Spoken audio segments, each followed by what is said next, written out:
natukoola abakkiriza abamaze okukkiriza Allah n'abamaze okukkiriza nabbi wa Muhammad sallallahu alayhi wa sallam bagati ya ayyuha alladhina amanu jitanibu kathiran min adh-dhann abange mu abamaze okukkiriza Allah tabaraka wa ta'ala ijtanibu kathira min adh-dhann mwewale okulowolereza okungi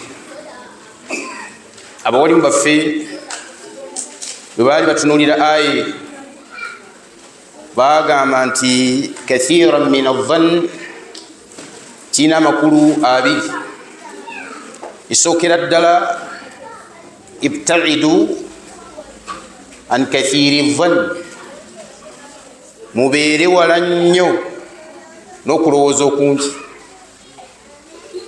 mubeere wala nnyo n'okulowolereza okuki okungi ekyokubiri n'agamba Allah ne bagamba bawalimu nti Allah yali agamba ijtanibu adh-dhanna al-kathir ijtanibu adh-dhanna al-kathir mwewale ekisookera ddala yagamba ijtanibu kathiran min adh-dhann ijtanibu kathiran min adh-dhann mwewale okulowolereza naye nga mukwewala nnyo ijtanibuhu kathira ekyokubiri mwewale okulowolereza okungi naga nti inna ba'da adh-dhanni ithm okulowolereza okumu abantu bangi bagwa mu mazambi kusanga omuntu n'omulowolereza empisa esooka empisa eyokubiri Allah gantu wala tajassasu basiraamu mu abamaze okukkiriza Allah n'okukkiriza nabbi wani wa Allah mwewala okuketta mwewala okukola ki gyebaita tajassusu etera kubeera tatabbu awrati nnas mukugoberera bumogo bw'abantu osanga gundi nga ayina akamogo n'oteekawo embeera muketta wekisibwa Allah tabaraka wa ta'ala nakyo yakigamba naga nti wala yaghtab ba'dukum ba'da era omu mumwe taddanga ku munne n'amugeya toddanga ku muganda wo omusiraamu n'omukola ki n'omugeya naga nti ayuhibbu ahadukum an yaakula lahma akhihi maita Allah n'aleeta ekyokulabirako ekibi nga kifaanana ddala n'omuntu ageeza naga nti omuntu yenna ageya munne weegomba okulya ennyama ya muganda wo ng'afudde Allah aga nti fakarihtumuhu nga bwe muwulira ng'otama okulya ennyama y'omuntu afudde bwe waalitamiddwa okugeya munno wattakullah Allah n'atukuutira okumutya inna Allaha tawwabur rahim owekitiibwa Allah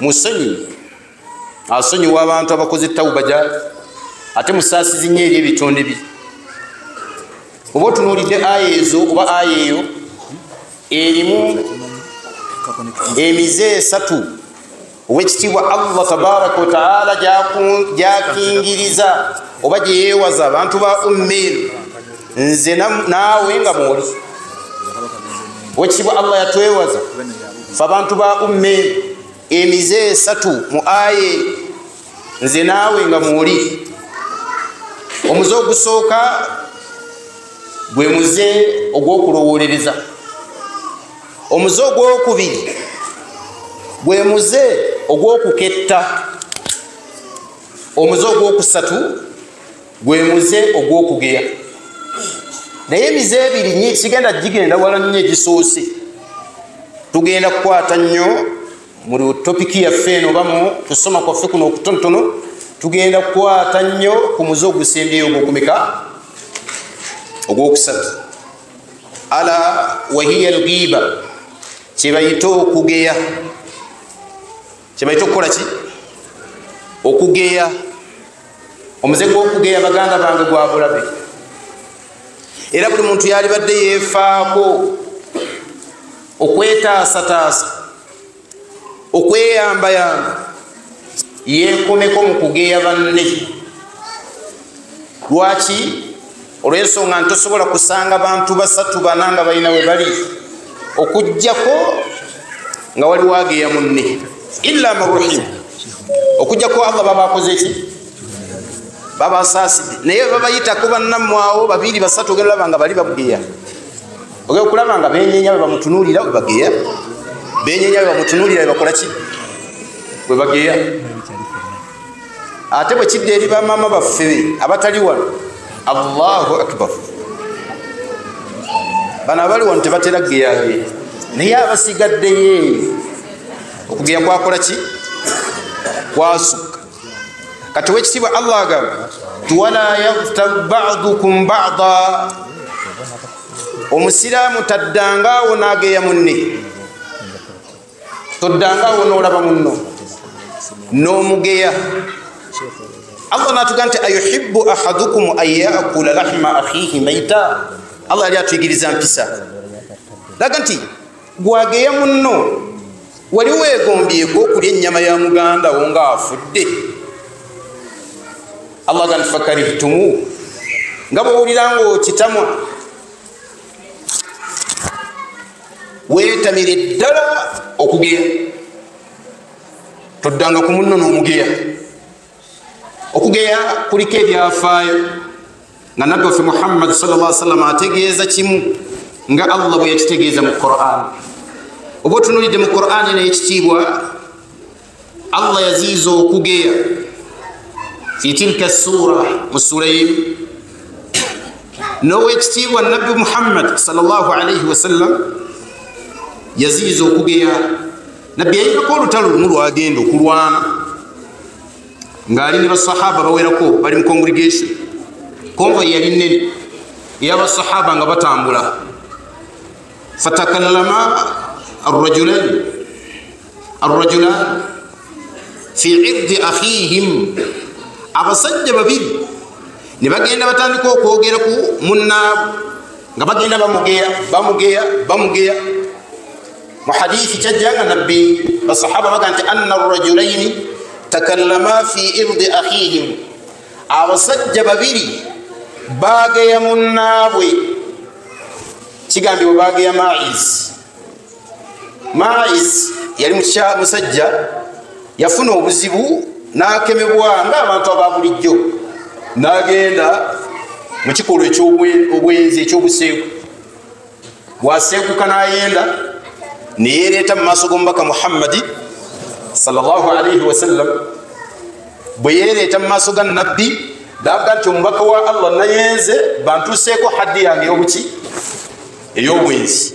Omuntu bw'ayenda bamukola ki? Busira. Maye bino nabyo twetaaga obitegeera. Omuntu bw'ayenda mu busiraamu tumukola ki? Naam. Alaikum salaam. Assalamu alaikum warahmatullahi wabarakatuh. Alaikum salaam. Bamukuba amayinja ne bamutta. Barakallah. Omuntu bw'ayenda ebibonerezo biri bimeka? Ekimu muganda waffe kyayogeddeko. Bw'abeera nga sayyib, nga yali yafumbirwako oba yawasaako, yurjamu ila al-maut. Bwe tubeera mu mateeka ga shariya, mu nsi ezifugiza shariya, bamukuba amayinja paka kukola ki? Kufa. Bw'abanga ghairu sayyib, nga tawasangako oba nga tafumbirwangako, yudrabu mia, akubwa kibooko mmeka? Ma tadribi sana, ne bamusibayo n'omwaka gutya gumu. Oli yeewunyiza naga nga bikangwe. Bamukuba kibooko 10 ne bamusibayo n'omwaka gutya gumu. Kakati ono Maizi yali mufumbo, yereeta mu maaso g'omubaka Muhammadi sallallahu alaihi wasallam. Naga nti ya Rasulallah, inni qad zanaitu, omubaka wa Allah nayenze, fa aqim li haddi, nsaba ntuukibweko ekibonerezo kyange ekyobuki? Obwenzi. Nabbi sallallahu alaihi wasallam bwe yamala okufuna obunnyonnyofu n'ayita basahaba ne bamukuba amayinja paka bwe yakola ki bwe yafa.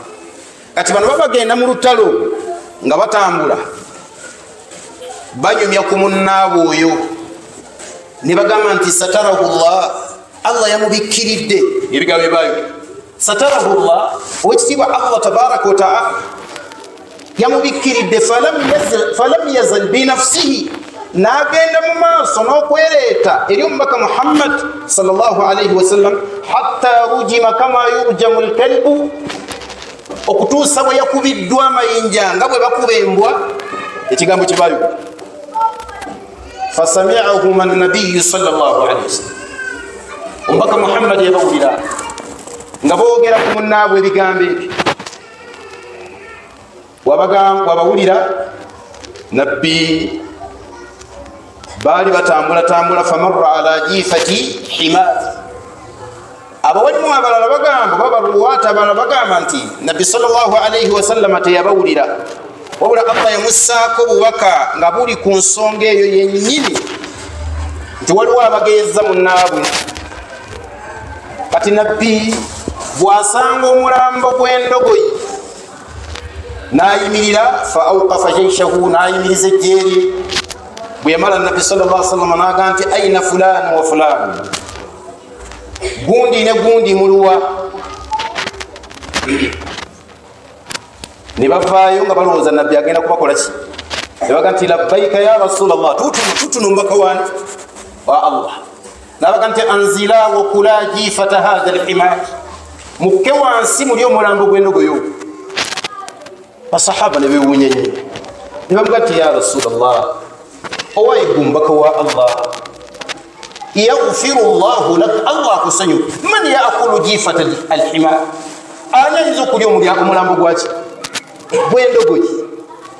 Nabbi kyava bagamba nti bwe mubanga temusobola kulya mulambo gwa ndogoyi, lwaki mugeeza muno?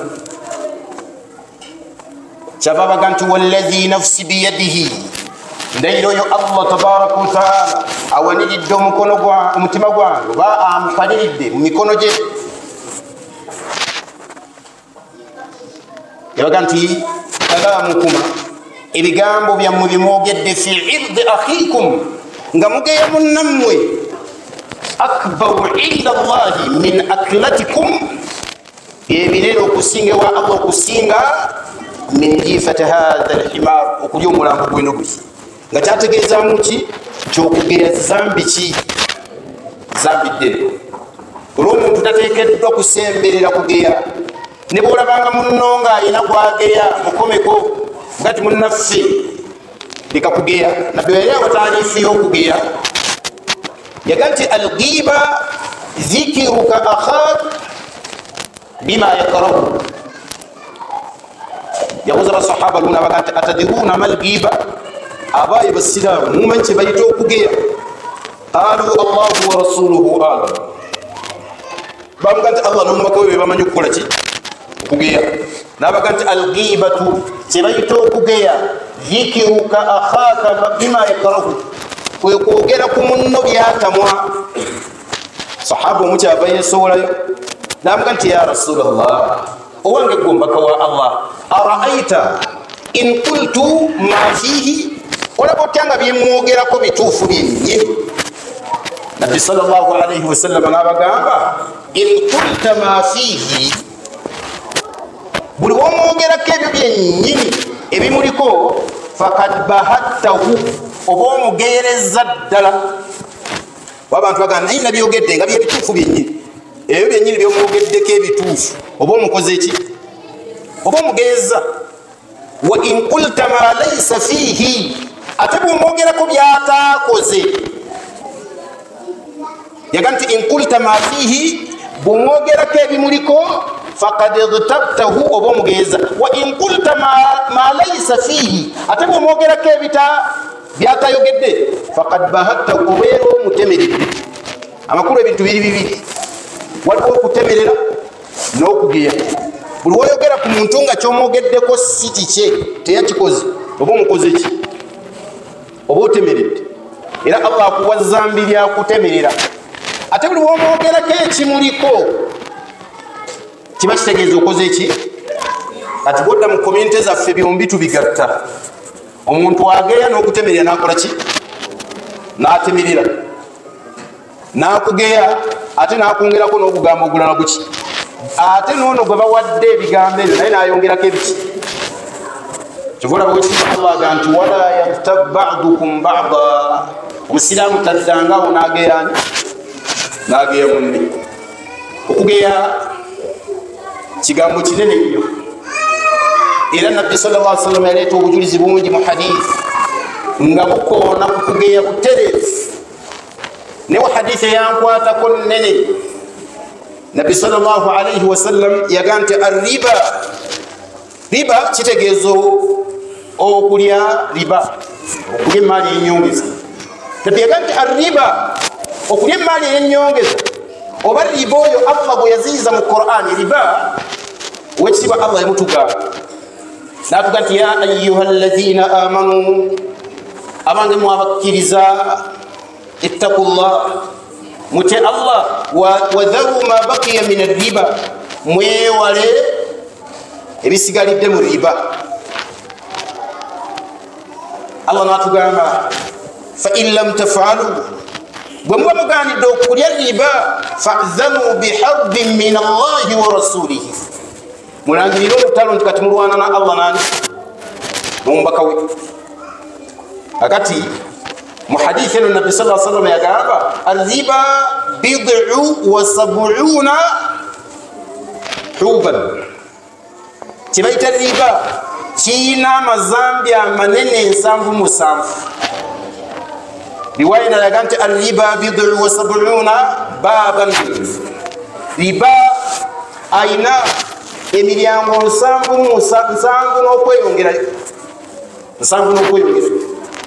naga nti adnaha riba kyasinza okubeera owa wansi okufuna ezambi eddene eryokulwana ne Allah erikyasinza okubeera nga lisembayo wansi yaga nti ayatiya rajulu umma ye muntu okugenda naga nti ngenze kuwoowa maama wange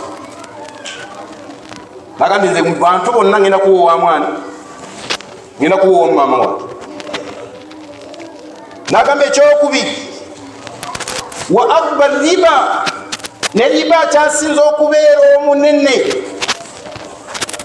an yatiya ahadukum fi irdi akhihi ye muntu okubeera nga ageya munne okwata munne n'omugeya oyo riba muki munene era nabbi waffe Muhammad alayhi salatu wassalam yatuziiza okwogera ku bannaffe ng'ayitira mu bigambo ebifaanana bwe bityo bino wammanga twetaaga okubitegeera ku riba ekisookera ddala omusiraamu takkirizibwa newankubadde ng'olaba munno alina byakoze wali okudda ebbali n'omugeya n'omwogeraku kale mutuukirire mwogereraawo naye nga naye akola ki awulira ekyokubiri hunalika ba'du al-umur waliwo ensonga ezimu nga abaha Allahu fihi al-ghiba nga Allah tabaraka wa taala yatukkiriza omuntu okubeera nga ageerezaamu abawali mbaanokolayo ensonga ziringa nnya ensonga esookera ddala nga Allah yakukkiriza okubeera ng'oyogera ku munno baga nti al-qada ng'olina omusango gw'oloopa ew'omulamuzi owakaaba olina omusango gw'oloopa ew'omulamuzi amateeka g'eddiini gakukkiriza okubeera ng'okola ki oyogera ku munno alina bye yakukoze era owekitiibwa Allah tabaraka wa taala yaga nti la yuhibbu Allahu al-jahra bis-suu illa man zulim omusajja oba omukyala bamulyazaamaanyizza naye ng'ayagala kwogera ku muntu eri gyagenda okuripootinga ali fuli okugendayo n'annyonnyola nti omusajja oyo mulyazaamaanyi alidde sente zange yanzibye sente zange lumu nabbi waffe Muhammad sallallahu alaihi wasallam aba ali awo omusajja najja we yali laga ti omusajja ono yandyazaamaanyiza nabbi sallallahu alaihi wasallam ebigambo bye byalinga kiriya yaga nti albayinatu ala almuddai eyo qaida emanyikiddwa albayinatu ala almuddai omuntu bw'oleetanga omusango jangu nga n'obujulizi obulaga nti gundi yakoze eki tigundi yandyazamanyizza n'agamba nti wa alyamin ala man ankara ate omuntu agamba nti asabbi saali azamanyizza alina okulayira era alayira Allah kyokola bannabbi yaga nti la tahlifu bi abaikum olitaddangawo n'alayira kitaawo bamamawe faman kana yahlifu falyahlifu billah alayira nga alayirani Allah waman hulifa lahu falyasduq ate gwe balayiridde akakase ne bamukoze ki kati omuntu singa atamwanga bamuwaabidde nga tuli mu kooti ayina kulayira nti wallahi sinze yakoze era tuyinza okukakasa olw'okulayirawo akati ono omusajja ye yaleeta ensonga ze n'awaaba nabbi era n'ayita omusajja bwe yatuukawo ne yeegamba nabbi n'amugaa nti layira nabbi omubaka wa Allah oyo omusajja tatya Allah agenda kulayira ngaebintu byange yabitutte yanganize siina kyakukola kuba saabaddewo nga abikola ki abitwala naye Allah nze kyaŋŋamba kumulayiza so era nabbi yajjira n'agamba nti bannange nze namula kungulu yenna atwala ekintu kya munne nga akitutte mu lyaz'amaanyi akimuddize nga tebannatuuka mu maaso ga Allah kubanga wanga bijja kuba bizibu mukko si bya bulijjo bijja kuba bizibu ng'okutte ekintu kya munno n'okitwala vuluman buli az'amaanyi akati amawalimu bagamba nti kikkirizibwa bulungi ku muntu aleese omusango ewaka ewajjaaji okwogera ku munne eyamulyazaamaanyisa ekiri Allah kyaga nti la yuhibbu llahu ljahra bisu Allah takkiriza kwatiikiriza bantu n'ogenda ng'oyogera ku gundi ne gundi illa man zulimu okujjako omuntu ng'alyazaamaanyiziddwa era omuntu bw'alyazaamaanyizibwa waddembe okgenda nga annyonnyola abantu nti omuntu oyo muganda waffe mulyazaamaanya n'amwogerako amateeka g'eddiini gamuta ensonga ey'okubiri bagamba mu istifta tukkirizibwa okubeera nga tugeya omuntu fil istifta nga tuzze wa mufuti tulina amasala ge twebuuzaako ku nsonga oyagala kwebuuza nti omuntu bw'abeera nga tawulira asaala atya naga nti atawulira ngaani n'ayogera ku muntu amanyikiddwa atawulira mu muzikiti wetukola ki naga nti omuntu atawulira nga gundi naye nga okwogera akola ki ayogera yalemererwa okuwulira ebisiga asaala atya olwo batumugeeza wabula oba oyagala kufuna fatwa bakubuulire nti omuntu oyo akola ki era oba togeeza ekyokusatu baga nti fi vulumi ng'omuntu akoze eki alyazaamaanyiziddwa naye akkirizibwa okubeera nga ayogerwako ekirala ekyokuna fi tahdhir mu kwewazisa abantu wabeerawo omuntu nga mulyazaamaanya ku kitundu mubbi ku kitundu mwononefu ku kitundu amateeka g'eddiini gatukkiriza okumwogerako lumu nabbi waffe Muhammad sallallahu alaihi wasallam aba atudde mu nnyumba ye ng'alina waatudde bali ne Aisha jukira Madina wali olabanga abava ku lusozi wali mu Uhudi ng'otegeera abavaayo wali osobola okutegeera abavudde mu ddungu ng'otunudde eno nga nabbi sallallahu alaihi wasallam akyaliwo tewaalingawo bizimbe ebyo ebimanyikiddwa ebinene ebyamaanyi naye nabbi aba ali mu nnyumba ewuwe yategeera ebivaayo eri n'alaba omusajja nga ajja ayolekera we yali kyava agamba Aisha nabga ti ya Aisha bi'sa al-akhul ashid omusajja oli gw'olaba ajja muganda waffe mubi nnyo wakuwangala mubi wakuwangala nakati bi'sa al-ibnu al-ashid muganda waffe oyo bw'aba mutabani mubi tawangalikika naye falamma dakhala omusajja bwe yajja ista'dhana yayingira wa nabbi n'akonkona imbasata ilayhi wajhuhu nabbi agenda okumutunulira ne feesi ng'erikiriya ng'eriko n'akamwenyumwenyu nabbi kyali ategeezaamu ekyo atakitaabu nnansi amina Aisha kyali ategeezaamu yabuuza nabbi sallallahu alaihi wasallam n'amugamba nti omubaka wa Allah sibitegedde wabadde azze ajjeeri omwogeddeko ebigambo ate bw'atuuse wano feesi n'ebeera ng'eyanjulukusa eriki eri omusajja ono n'omumwenyereza mbadde nsuubira kumwaniriza nga bw'oyogedde nga kyategeeza mu Aisha nti nabbi atoogeyo abantu. Nabbi kyavaamu ganti ya Aisha inna minan nas, waliwo abantu man yaturukuhu nnaasu, nga tubaleka bulesi tuboogererako eno bali kutegeeza abantu bubi bubalimu, khawfan min sharrihim, nga tosobola kwogerera nawaali olw'obubi obunkolaki. Abo nkakasa mu community ffenna tubayina, ng'omusajja amanyikiddwa mubi oba omukyala amanyikiddwa muki mubi, naye nga temusobola kwogerera waali, wabula kwewaza bwewaza abantu ti muganda ufuuyo mubi oba mwennyina fuuyo muki mubi. Ekyo kimanyikiddwa, era okubeera mu tahadhiri mu ngeri eyo nabbi gyeyogera, obeera togeeza wabula obeera weewazizza bwewaza baki bantu. So ekyo abawalimu bakyogerako nti si kugeya, ekisemberayo ddala nakyo abawalimu baga nti mulhaqun biha, nakyo tusobola okukiteeka ku kugeya okukkirizibwa, ekyo kyabawalimu bokka baulinuha Allah be yawa nga basobola okujarraha baga nti fi ljarhi watta'dil, mu kutegeeza abantu ebiri ku bawalimu betujjako irimu. Kyomuwalimu oyo si mulungi, ekyo kikolebwa bawalimu bakugu bakeekukufu, si buli muntu yenna. Ng'abantu olwaleero obalabanga babulijjo sufahau ahlami, naye n'atandika okunojjola omuwalimu mu ngeri etali ki nungi. Imaamu Ahmad Allah musiime yalinga ayogera ku bantu okusinziira ku mbeera yaabwe, ne ba aima abalala bakikolanga ba ulama aljarhi watta'dil, nga balaba omusajja nga abantu bamuggyako irimu naye ng'agenda kuguza abantu, nga bagenda bamugamba bamwogerako eri abantu fulanun kadhab, gundi yo tebamuggyako hadithi mulimba. Amakulu agenda kuwa abantu hadithi enfu, agenda kuwa abantu irimu ki enfu. Kati Imaamu Ahmad buli yatuukanga ng'agenda nnyonnyola abantu bana fulanu kadhab, fulanu kadhab, fulanu kadhab, gundi tebamuggyako hadithi, alimba, ajja kubalimba abagamba ebigambo nga si bigambo bya Nabbi Muhammad sallallahu alaihi wasallam. Akati omu mu bayizi be bwe yamuwulira ng'ayogera bw'ati n'amugamba nti atakutaabu nnaasa, ogenda oba oyogeya abantu, ogenda oba ogerako nti gundi mulimba.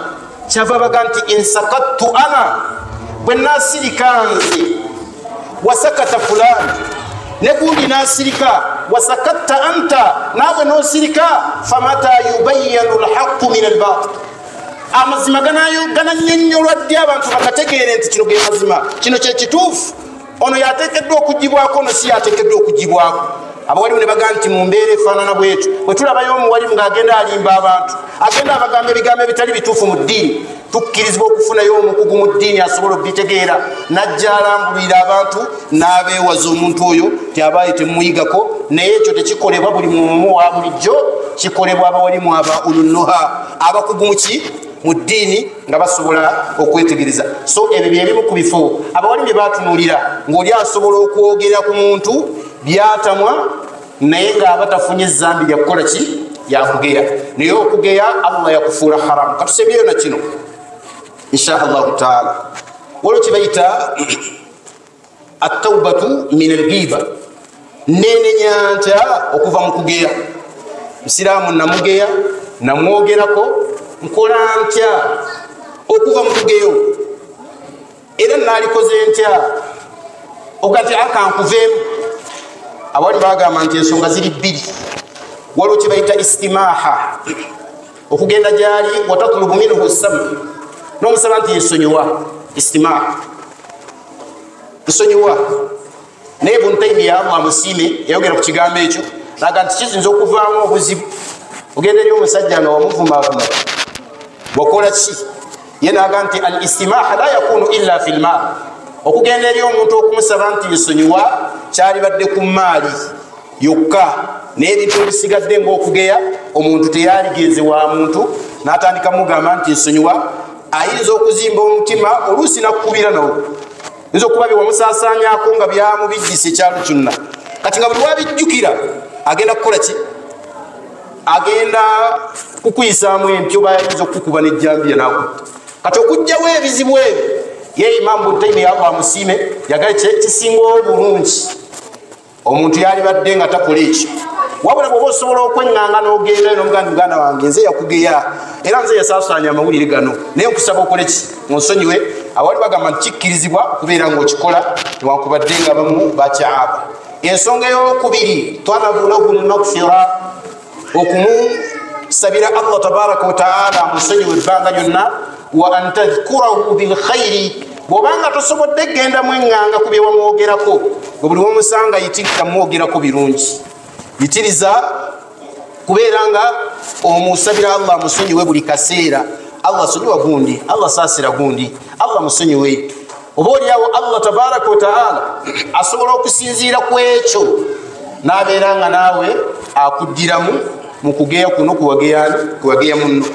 Era waliwo hadithi newankubadde erimu obunafu nga Nabbi sallallahu alaihi wasallam agamba kafaratul ghiba, omuntu okuvamu oba okumusonyiwa okuva mu ghiba. Abawalimu abamu baga nti amakulu gaayo malungi, ne hadithi nafu kafaratul ghiba, omuntu okubeera nga asonyiyibwa okuva mu ghiba, kathratul al-istighfar, omuntu kuyitiriza nga akola istighfar. Allah sonyiwa gundi, Allah sonyiwa gundi, naye kenyini n'osaba Allah akole akusonyiwe. Nkozi abawalimu abalala bayongerako mu bye tulina okubeera nga tukola Allah tabaraka wataala oba oli awayinza okutuddiramu kathratul khairat, okukola emirimu emirungi nga mingi. Oba oli Allah alijjamu mwegyo emirimu emingi, najjamu emirimu egimu n'amuwaako gwewage kati muwaddeko essola emitwalo 10, n'atwala essola ze emitwalo 10, n'amuwa ebisiibo byo. Kati siiba nnyo ennaku za sunna n'eza farada, oba oyina gwewageya alitwalako zaalituddeko. Mujjukire nti nabbi waffe Muhammad sallallahu alaihi wasallam yagamba atadiruuna manil muflis, mumanyi gwe bayita omwavu lumukupe? Basahaba bagamba nti almuflisu fiina, omwavu lumukupe man la dirhama lahu wala dinar, yoyo atalina yadde olwataano yadde olw'ekikumi, amakulu yatalinamu dirham yadde dinar.